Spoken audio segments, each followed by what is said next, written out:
in the book of Matthew. So nandito pa rin tayo sa book of Matthew. This time, Matthew chapter 9, verses 18 to 26. Ito pong passage na ito, gusto ko po sana siyang hatiin sa dalawa. Pero I prefer na pagsamahin ko po sila sa umaga pong ito. And ito pong miracles na ito ng Panginoon ay nangyari bilang karugtong. Noon pong message last time. Ano po yung message last time? Tungkol po ito sa comparisons. Kung paano kinumpare yung bridegroom at yung church, tayo, at kung paano po ikinumpara ito sa Panginoong Hesukristo, kung paano rin po kinumpare yung patches of cloth, at ganoon din po yung wine in a new wineskin.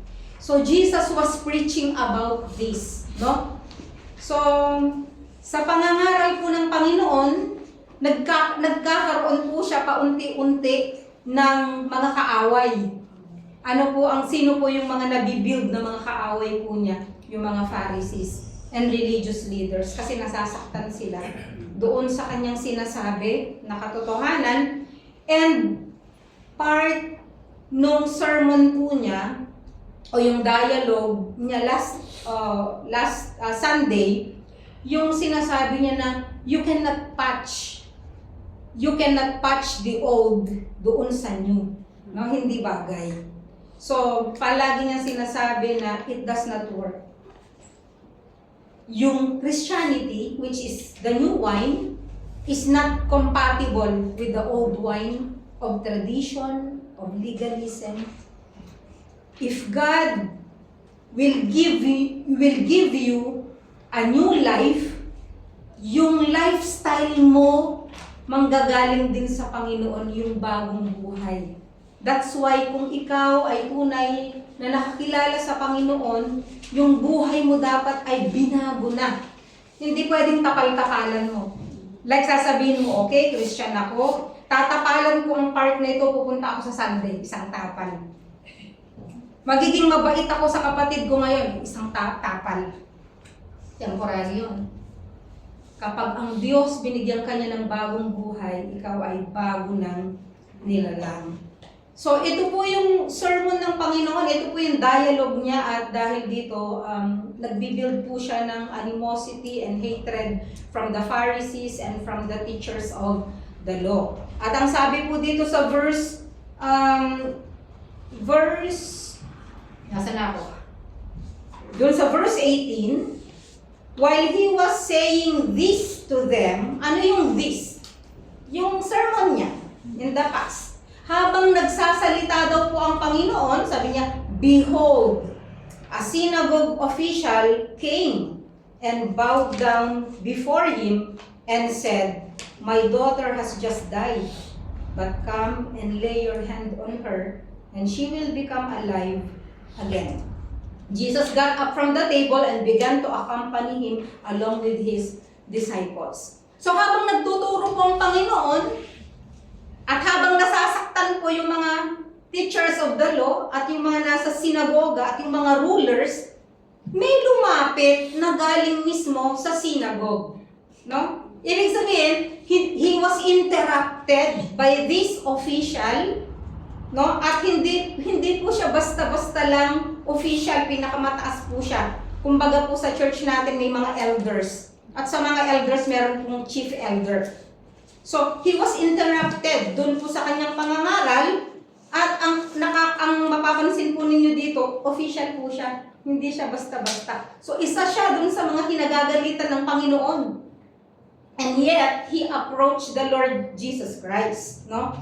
And then, sa verse 20, habang ang Panginoon ay tumayo, dahil in-approach po siya nung official na to, ang Panginoon Jesus po ay sasama na siya. No? Sasama na siya doon sa official ng synagogue para sa ganoon pagalingin niya yung kanyang anak. But, ano pong nangyari? He was again interrupted by this woman. So, yung interruption, may another pong interruption. Kaya ayoko pong paghiwalayin ang dalawang kwento na to dahil ang passage po na ito ay iisang unit. No? Kung paanong makikita mo ang Panginoon na pupunta po siya sa bahay ng chief official na yon. And suddenly, sabi sa verse 20, and behold, a woman who had been suffering from hemorrhage for 12 years came up behind him and touched the border of his cloak. For she was saying to herself, if only I touch his cloak, I will get well. But Jesus, turning and seeing her, said, Daughter, take courage. Your faith has made you well. And at once the woman was made well. So habang papunta po siya dun sa bahay ng official na yon, pinagaling po niya ang babaeng ito at tumuloy ulit ang Panginoon sa bahay po ng official na to. Verses 23 to 26, when Jesus came into the official's house and saw the flute players and the crowd in a noisy disorder, he said, Leave, for the girl has not died but is asleep. And they began laughing at him. But when the crowd had been sent out, he entered and took her by the hand, and the girl got up, and this news spread throughout the land. Kagaya po ng lagi kong sinasabi, Matthew is direct to the point. Yung pinaka-importante, sasabihin niya. Pero si Mark at si Luke, they are very detailed. No? Doon po sa book of Matthew, walang pangalan ng official. Ang sinabi lang ay synagogue official. So I've entitled this sermon very simply, Two Miracles. That's what it's all about. Two stories, but divided into three parts. Two stories, one story that contains two stories that's divided into three scenes. Kumbaga sa drama, merong scene 1, may scene 2, at saka may scene 3. At yung two miracles na ito, the raising of one from the dead, and on the way, the healing of a woman with an issue of blood. And if you read in the Gospels, you know that the reason for the delay, nakikita niyo po ba yung eksena kung paanong yung synagogue rulers, yung kanya pong nag-iisang anak, kasi nga po, hindi nga po detalyado si Matthew, pero kung titignan po natin, doon po sa sinulat ni Mark chapter 5, ang sabi po dito, sa verse 22, Mark chapter 5, verse 22, one of the synagogue officials named Jairus. So, may pangalan, yun pong synagogue official and his name is Jairus. Tapos, kung makikita nyo rin po sa Book of Luke, chapter 8, ang sabi din po dito, sa verse 40, and as Jesus returned, the people welcomed him, for they had all been waiting for him. And there came a man named Jairus, and he was an official of the synagogue, and he fell at Jesus' feet and began to implore him to come to his house. For he had an only daughter, about 12 years old, and she was dying. So hindi pa siya patay. Ang sabi ni Mark, she was dying. Ibig sabihin, may pag-asa pa siyang mabuhay kasi malubha ang niyang kalagayan, pero malapit na siyang mamatay. But as he went, the crowds were pressing against him. So, ganito po yung eksena.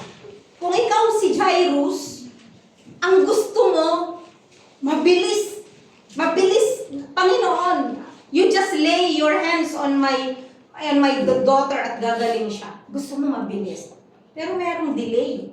Merong interruption. Di ba? So, dahil po and I believe, pupunta po tayo dun mamaya, but I believe that the reason for the delay is so that the little girl will die.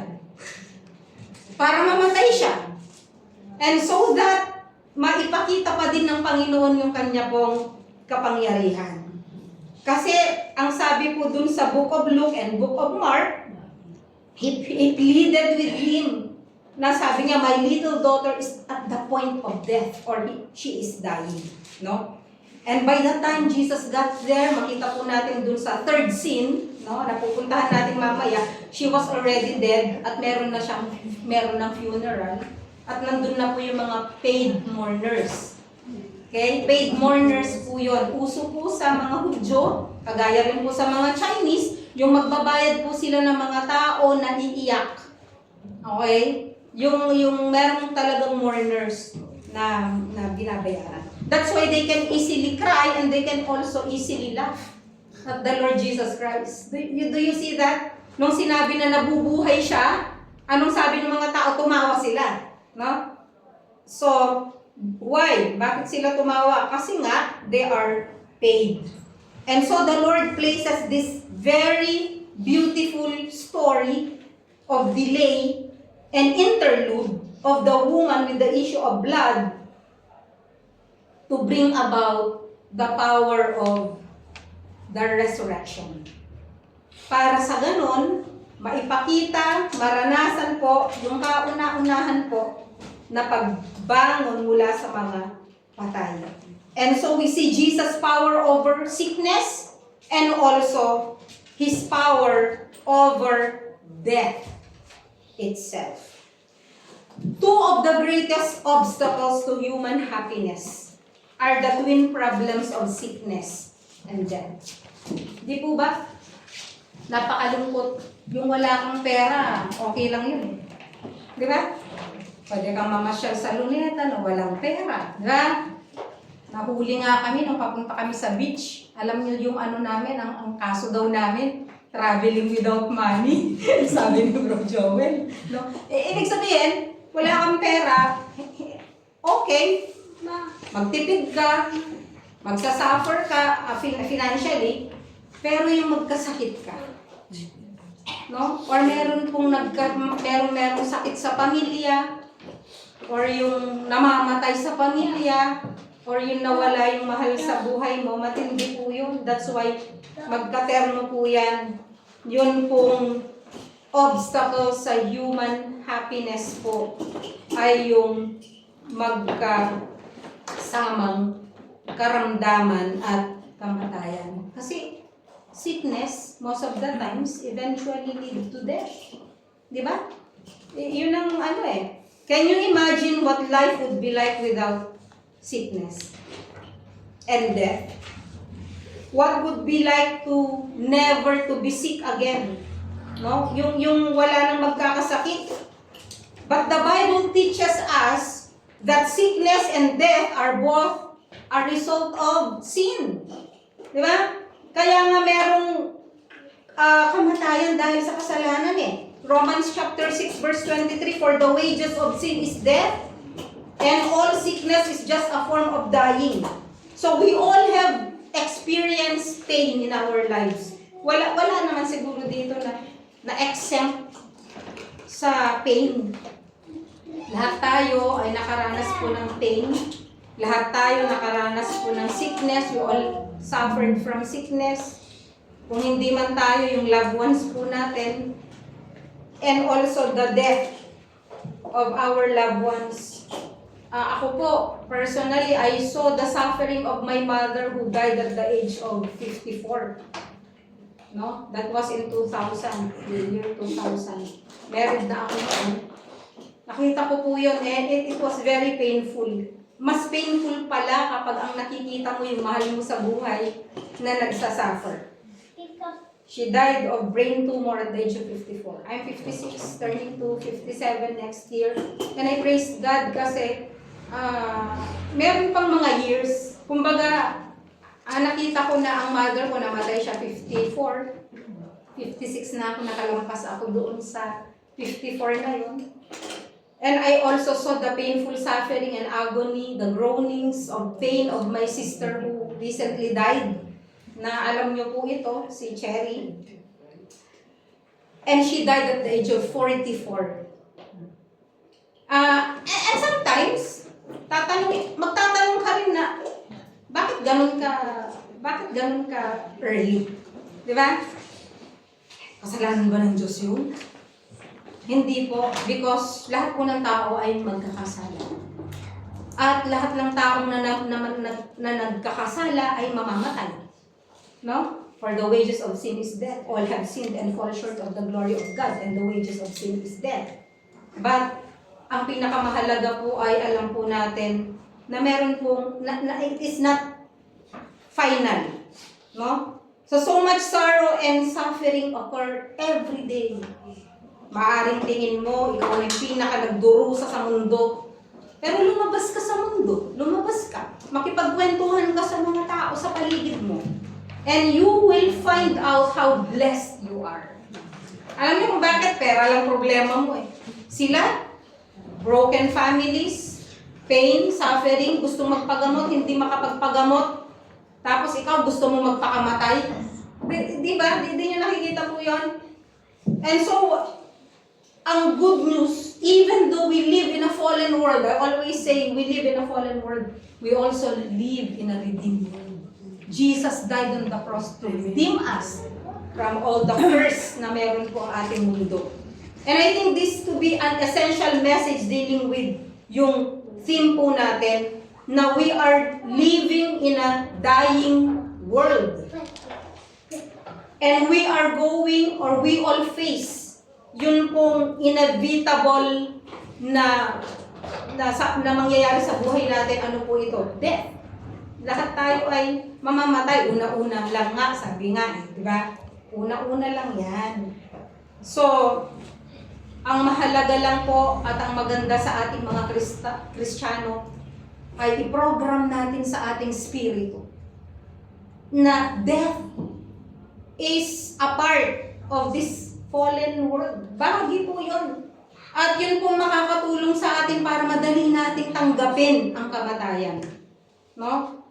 Nung una po akong namatayan, bagamat Kristiyano, masakit. Hindi ka naman robot para walang feelings, ano.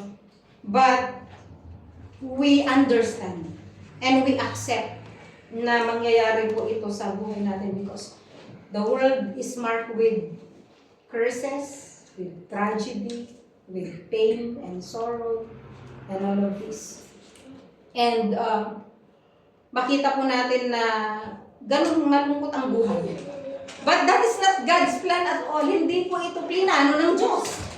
Diba? It is not God's plan.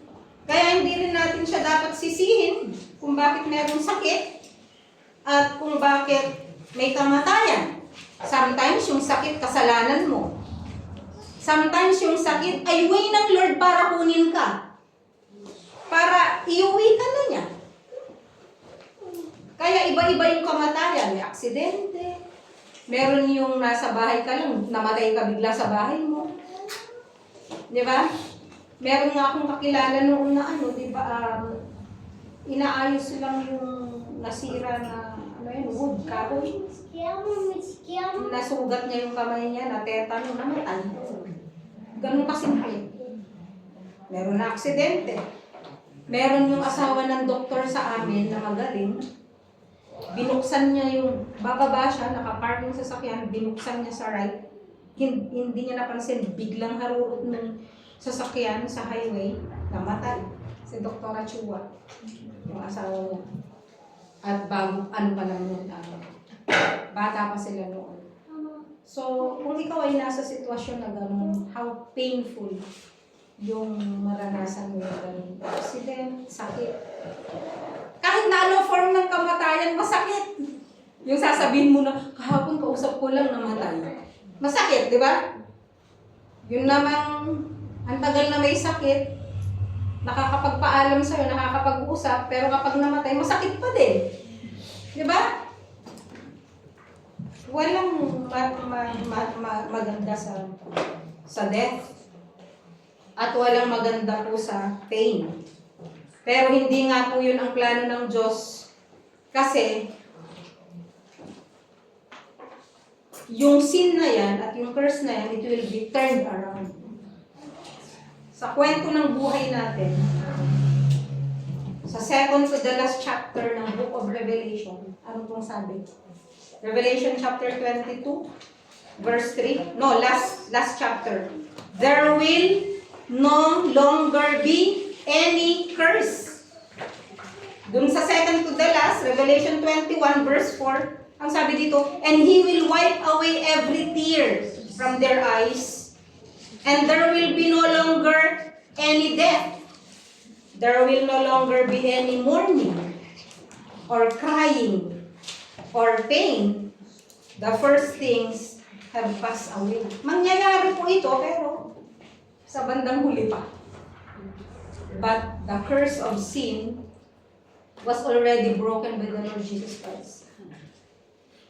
Kaya lang, we are moving into that direction. Kaya nga nakita ni John ito sa Book of Revelation at sinulat po niya ito. So who can destroy disease and pain and sorrow and tears? It is only the Lord Jesus Christ, our King. The prophet said there would come a Messiah. And the Messiah has come. And there would come a prince. There would come a king. At siya po yung magbibigay ng wholeness doon po sa life. Yung Zoe life, not the bios life. Kasi may dalawang life, di ba? Nabanggit po ni Bro Ray kanina sa song niya, na ang pinakamahalaga ay yung healing daw ng spirit. Which is true. Di ba mayroong dalawang life? Yung life sa Greek na bios, doon nang galing yung biology. That's the physical life.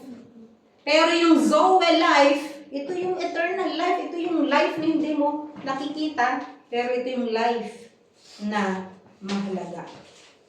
And darating po yung time na yun. And Jesus has the resurrection power.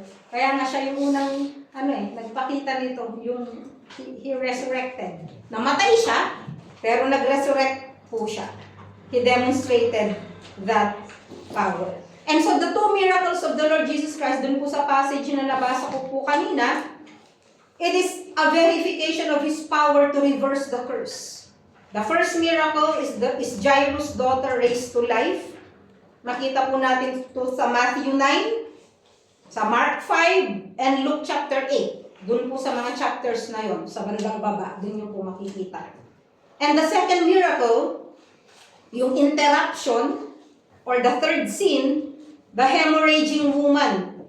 Makikita rin po natin dito sa mga passages na yun, Matthew 9, Mark 5, and Luke chapter 8. So may tatlong eksena po dito. The first scene, yun po yung matatagpuan sa Matthew 9, 18 to 19, Mark 5, 22 to 24, and Luke chapter 8, 41 to 42. Ito po yung unang eksena na nandun po sa dalawang kwento.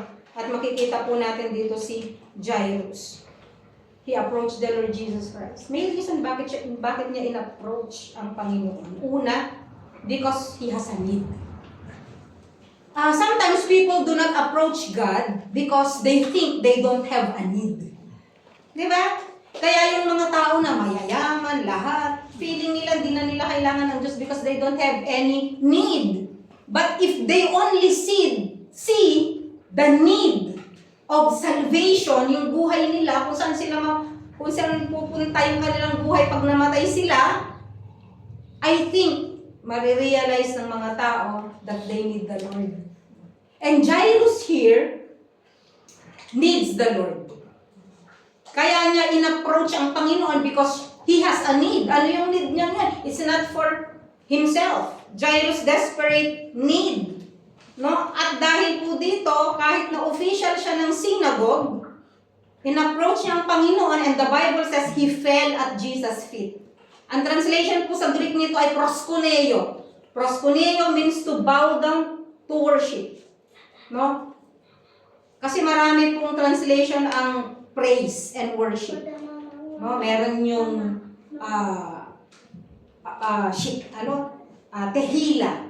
Meron yung isang example, isa pong translation dito yung proskuneo, yung to fall down, no? To bow down. At sabi dito, he began to implore him to come to his house. Napakahirap nito kasi maraming tao. Diba? Napakaraming tao doon po sa crowd na yun. Nandun po siya.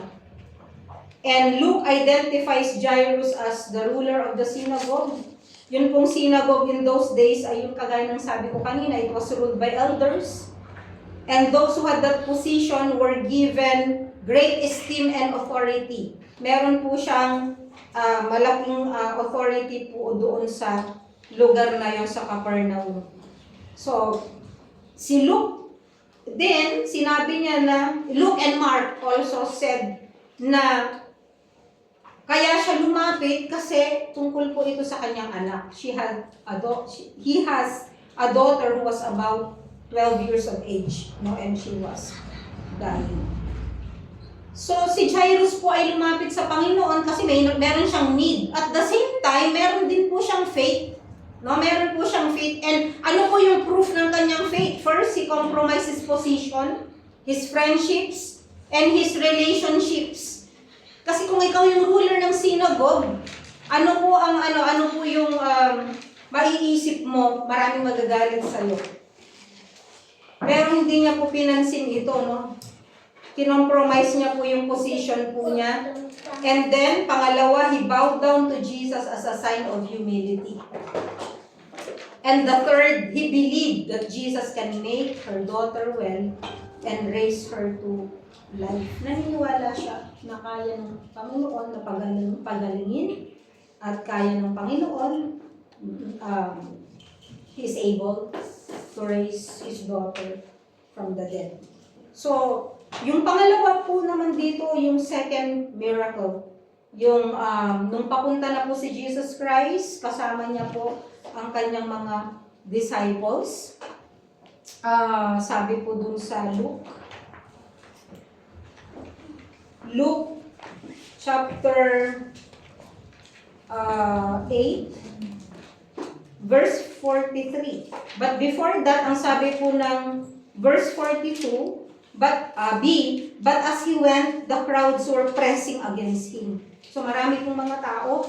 And a woman who had a hemorrhage for 12 years and could not be healed by anyone, walang pwedeng magpagaling sa kanya, came up behind him and touched the fringe of his cloak, and immediately her hemorrhage stopped.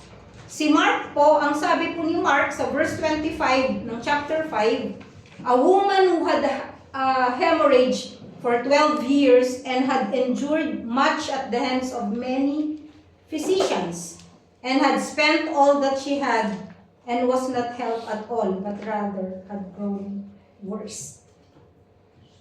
So yun yung sabi po ni Mark at sabi po ni Luke na siya sa Matthew chapter 9, makita po natin na in-approach niya ang Panginoon at nung hinawakan po niya yung hem, yung dulo, nung tassel niya, yung fringe, ay siya po ay gumaling. Kagaya po ng sinabi ko, mas specific po si Mark at saka si Luke. Luke chapter 8, sabi niya, and a woman who had suffered a chronic flow of blood for 12 years and could not be healed by anyone. Ang babae po, meron siyang tinatawag na monthly period, di ba?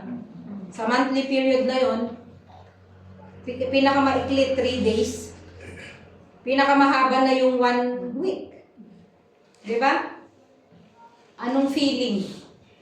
Hindi alam ng mga lalaki ang feeling. No?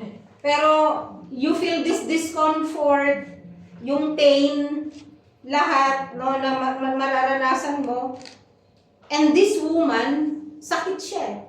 It's a chronic flow of blood. It's not just for a week. It's not for 12 days only, but 12 years. Imagine mo yung 12 years ka na may flow ng dugo. It doesn't stop. So, ano ang pakiramdam ko ng babaeng ito? Sa lahat po ng aspeto ng kanyang buhay po, palagay ko napakalungkot niya kasi financially, naubos niya ang lahat ng kanyang ari-arian. She lost everything. Kasi binabayaran niya yung mga physicians. Pero instead na gumaling, ano sabi niya? she got worse. Mas lumala pa po siya. No? And ano po sabi dito? 12 years. So here was a woman who is the same year that Jairus' daughter was born. 12 years old po yung anak ni Jairus, di ba? 12 years na po na nagsasuffer ng chronic flow of bleeding. Ito pong babaeng ito. Pinagtagpo, pero the same na 12 years. And wala pong pangalan ng babaeng ito. She is given no name. Ang sinabi lang po dito na siya po ay nagsasuffer at financially affected siya. Ano pa po? Socially affected siya. Bakit? Hindi siya pwedeng lumapit sa mga tao. Even po sa synagogue, hindi po siya pwedeng pumasok. Spiritually din. No? And ang sabi po ng Leviticus, kapag ka po ang babae ay dinudugo, she is ceremonially unclean. Sabi po dito, sa Leviticus, if a woman has a discharge of her blood for many days, not at the period of her menstrual impurity, or if she has a discharge beyond that period, for all days of her impure discharge, she shall continue as though in her menstrual impurity she is unclean. Any bed on which she lies all the days of her discharge shall be to her like her bed at menstruation, and every object on which she sits shall be unclean, like her uncleanness at that time. Everything that she touches will become unclean. So yung hinawakan mo, okay, hindi ko pwedeng hawakan because I will be ceremonially unclean. And anyone who touches you will be also ceremonially unclean. Nakita niyo po yung sitwasyon. Gaano po kalungkot ang babaeng ito. Nawala niya po lahat. Everything that was important to her. Her health, her money, her status in the community, even yung relatives niya, even yung family niya, yung asawa niya. So, desperate po siya sa kanyang condition, kagaya po ni Jairus. She approached the Lord Jesus Christ because she has a need.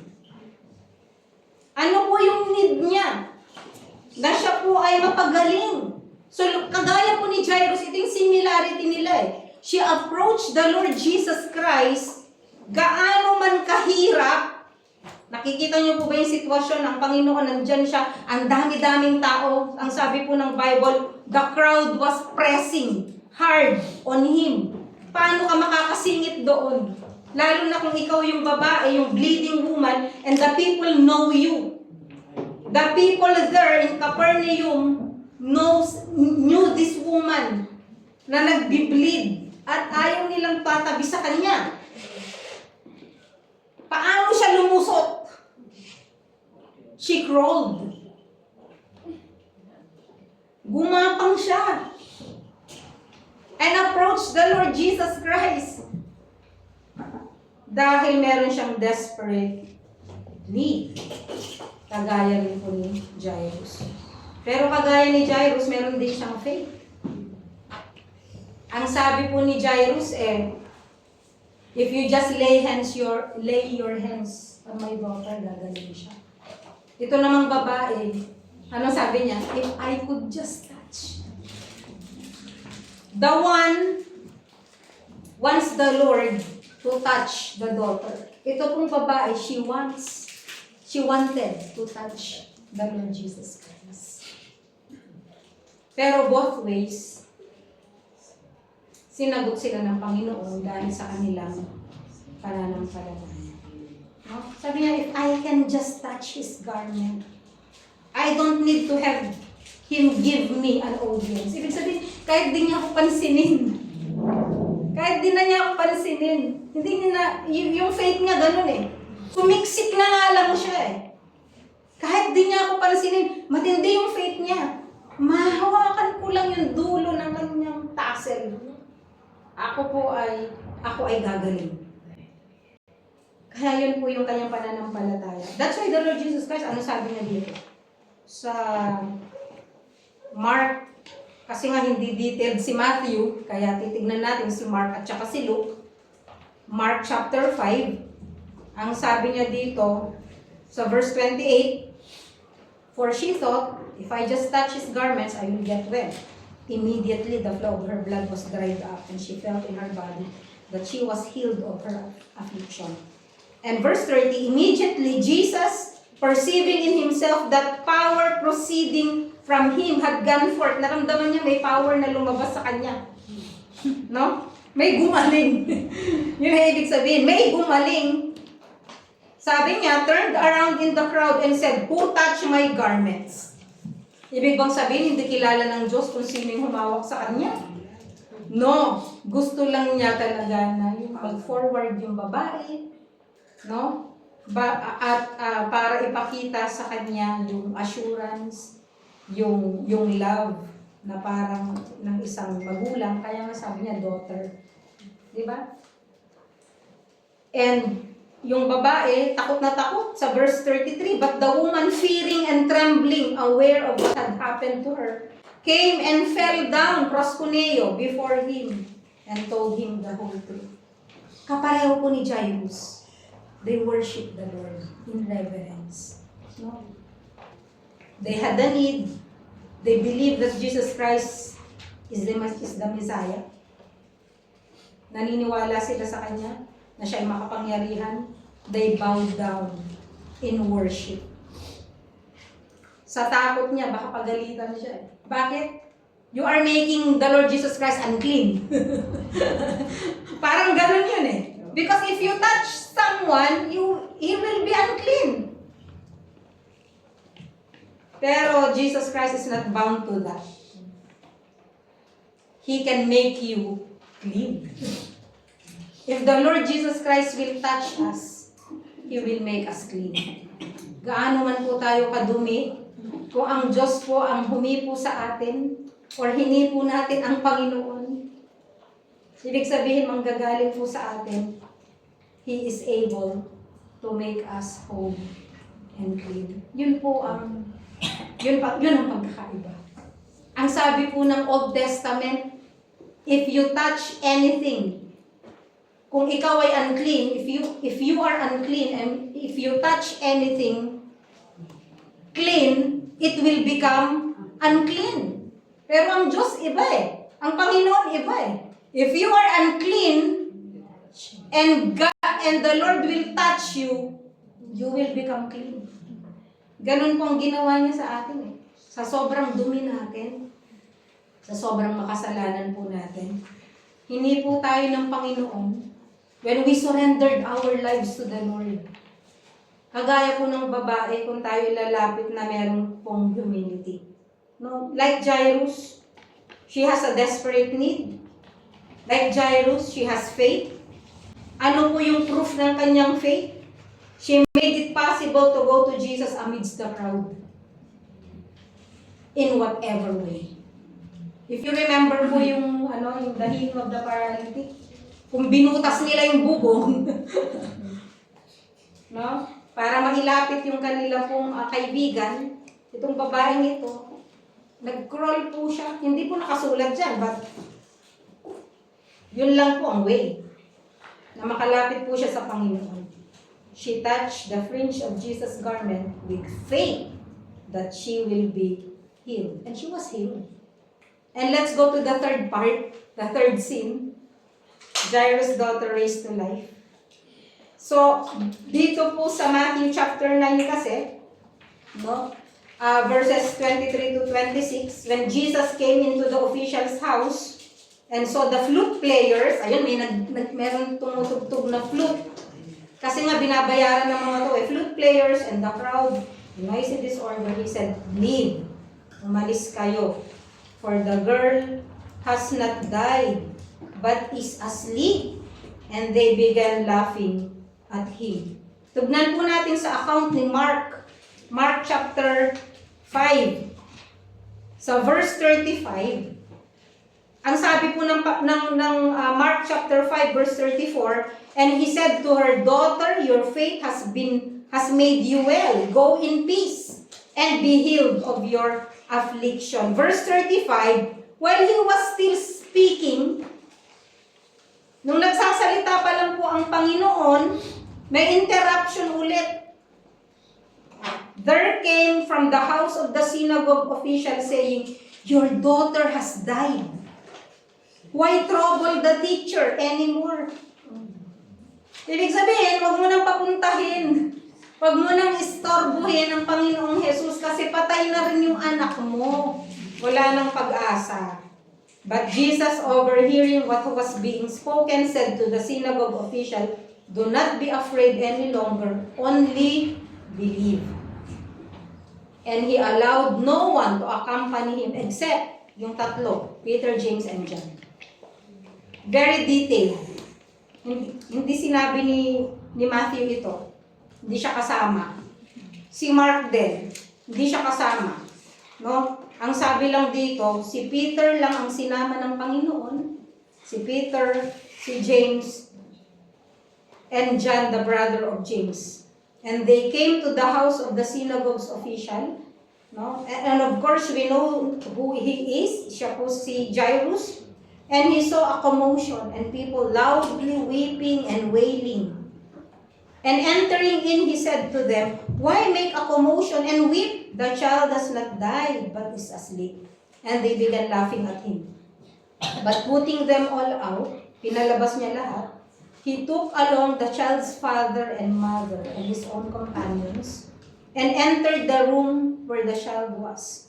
Taking the child by the hand, he said to her, "Talitha kum." Aramaic po ito. Yung Talitha, yung little girl. Kum means arise or get up. Little girl, I say to you, get up.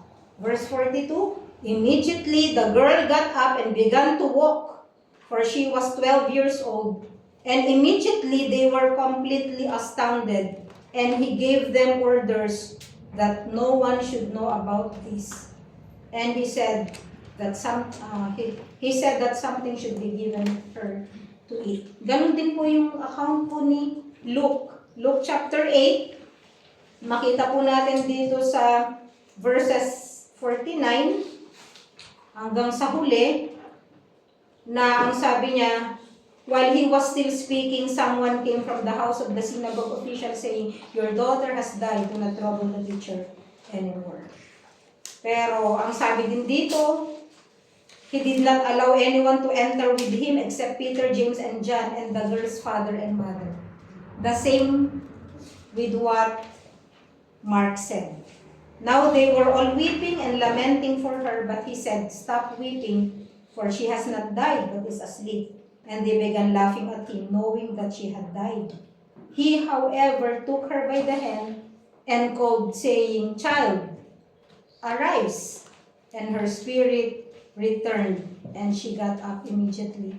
And he gave orders for something to be given her to eat.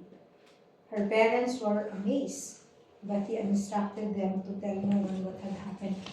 Ito po yung marami pong himala ang Panginoon, di ba, na nangyari na. Pero ito po yung kauna-unahan na nagbangon siya ng patay. Proving himself to have the power over death. Yes, power over everything, over the supernatural, over sickness, over the demons, the demon-possessed. At ang nakita po natin dito, may kapangyarihan siya kahit kamatayan. At ito po ay isang example kung paano dapat po tayong lumapit sa Panginoon sa mga pangangailangan na ito. If we have a need like Jairus, if we have a need, if we have faith, let's approach the throne of grace na meron pong pananampalataya na kaya pong gawin. Because without faith, sabi po ng Hebrews 11:6, without faith, it is impossible to please God. Because everyone who comes to God should believe, no, na He is a rewarder of everything, of everyone who seeks Him. So ano man po yung pangangailangan po natin, kailangan natin ng kagalingan. It's always according to God's plan. It's always according to God's will. But every time, we can approach the throne of grace with faith. Kagaya po ng ginawa po ni Jairus at yung hemorrhaging woman. Sabi nga po nothing is impossible with God. Do comfort His people. Tayo po ay manalangin. Heavenly Father, we thank you for your words. We thank you, Lord, for your promises that if we approach your throne of grace, if we approach you, Lord, with faith, you will hear us. Thank you, Lord God, for your power. Thank you, Lord, that we have a God whom we can rely on in all our needs. Father, kung meron man pong mga mahal namin sa buhay sa oras na ito, na meron pong mga karamdaman, at alam namin, Panginoon, marami po at mga kapatiran na meron pong karamdaman sa oras na ito. Kami po ay lumalapit, Panginoon, nang meron pong pananampalataya na sila po ay gagaling. Salamat po, Panginoon, na wala pong mahirap para po sa inyo. And Lord, kung meron din pong nangangailangan ng kagalingan ng kaluluwa, nangangailangan ng kapatawaran ng kasalanan, Panginoon, salamat po na kayo rin po ang hihipo sa kanilang mga puso, Panginoon, at makita po nila yung need nila ng salvation. Hindi po yung kagalingan ng physical body, kundi ang kagalingan po ng spiritual na buhay. Marami pong salamat, Lord, na kayo lang po pwedeng mangusap sa puso ng mga tao. And we thank you, Lord, sa kung paano rin po kayo mangusap sa bawat isa po sa amin at kung paano po kami kasumpong na inyo pong kagalingan. Salamat po sa pagpalain niyo po ang bawat isa at kung aming samot dalangin sa pangalan ni Jesus. Amen. Amen. Amen. Amen.